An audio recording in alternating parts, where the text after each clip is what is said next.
Na zadnji dan minulega meseca je v veliki dvorani Državnega zbora potekalo 11. vseslovensko srečanje z naslovom 20 let samostojne Slovenije in Slovenci zunaj njenih meja, pogled nazaj in pogled v prihodnost.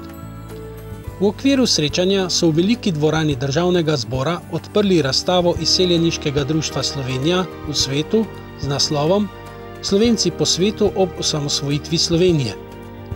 Gre za fotografsko pričanje, podkrepljeno s pisnimi razlagami, kaj se je dogajalo v posameznih državah sveta, kjer živijo naši rojaki, ko so prepričevali vodstva teh držav, da naj priznajo Slovenijo kot samostojno državo.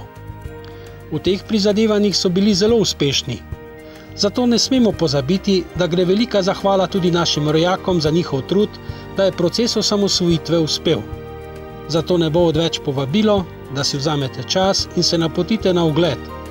Ne glede na vaše mnenje o trenutnih političnih razmerah v naši državi, si boste lahko ogledali tudi Slovensko hišo demokracije, ki je vredna ogleda že zaradi svoje notranje urejenosti. Sicer pa bo razstava na ogled do četrtka, 7. julija. Ogled je možen za vse obiskovalce v okviru delovnega časa Državnega zbora s prijavo na recepciji, organizirane skupine pa lahko pride vsak delavnik po predhodnem dogovoru s službo za odnose z javnostmi.